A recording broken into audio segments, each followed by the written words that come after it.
Spence Crawford Part 2. I don't know. I know a lot of you guys have been talking about it and saying, like, you guys don't want to see it, blah, blah, blah. But obviously, it's a fight that, if it's happening on that night, you guys are probably going to watch it.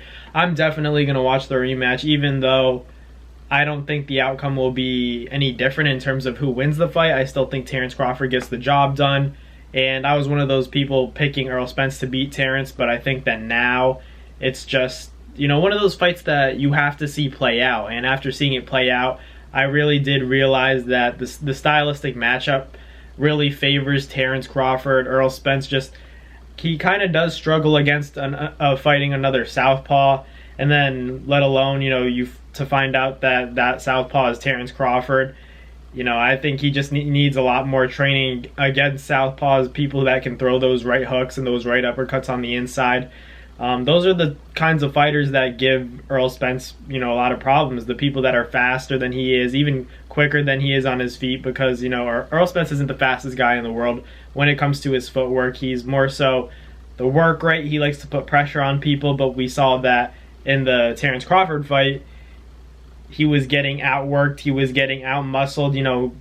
We usually see Errol Spence being the one to push other guys around, but in this fight, Terence Crawford was pushing Errol Spence around. So that's where you got to say maybe these guys are just on two different wavelengths and Bud's on another level. So that's how I see the fight. I just think the skill set is too much of a disadvantage in favor of Terence Crawford, and against Errol Spence, I think that in a second fight, even if it does happen at 54, 60, whatever the case may be, and we've heard Floyd Mayweather say that Errol Spence should be fighting at 168, so there's another thing to consider, but I still think no matter what weight they fight at, even if it's their walk-around weight, I think Terence Crawford still gets the best of Errol Spence. And I'm not trying to take away from Errol Spence, because you put any other welterweight in there with Errol Spence right now, I think Errol Spence probably beats them, and I favor him against the rest of the welterweights. I just think that Terence Crawford is just that anomaly where he's an outlier, and there's no shame in it. It's just you always run into that guy who, if you're not champ, you always run into that guy who just has your number. And I think even though the fight only happened one time, I think Terence Crawford probably has Earl's number, just because of how dynamic Terence Crawford is. And I don't want to say predictable, because I like Errol Spence and he's still like my favorite fighter.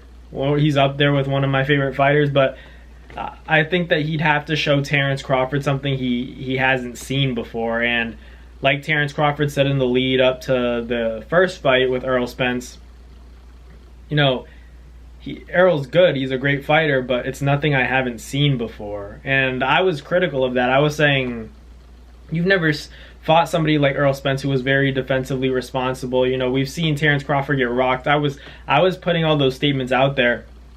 But at the same time, it's also about talent. And that's something that I was leaving out. I wasn't talking about pure talent. I was just talking about fundamentals, keeping your hands high, throwing that jab out there, making it look solid, having a consistent work rate, not getting tired. But when you face a guy who's as talented as Terence Crawford, sometimes the fundamentals and having a good jab, a very good jab, but yours isn't as good as Terence's, it's not enough. It's not enough to just have the fundamentals at that elite level. You're going to run into that top 0.01% of fighters in Terence Crawford that has the ability to outwork you, has the ability to out-jab the jabber, counter the heavy-handed hitter, but at the same time, in addition, he's more talented, So that's why, looking back at it, I can't see Errol Spence turning the tide completely. I don't know if he can do enough. I expect him to have a way better performance than what he did, because obviously I think that, Terence Crawford dominated that fight. It was very one-sided, but I think that's what happens when you get two great fighters that everybody wants to see, and it's at that elite level. There's going to be a big disparity. Like, look at Manny Pacquiao, Floyd Mayweather. We all thought that fight was going to be very competitive, and it was maybe more competitive than Spence and Crawford, but still relatively wide in favor of Floyd Mayweather. So that's just kind of what happens at the elite level when two styles clash.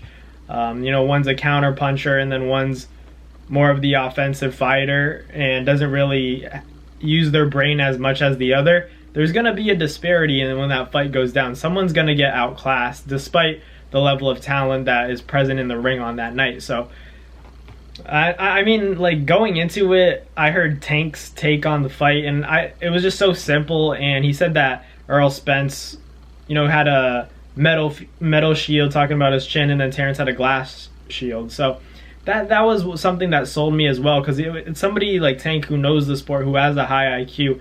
But at the same time, you know, I also realized looking back at it that Earl's his guy, like, they're boys. So obviously he's going to ride with him, Shakur riding with Terrence, but I just like to see Terrence Crawford and Canelo. I think that's the fight I want to see. You know, Canelo and Terrence Crawford at 168. Hopefully after the rematch goes down, if it really does go down. But let me know in the comments what you guys think.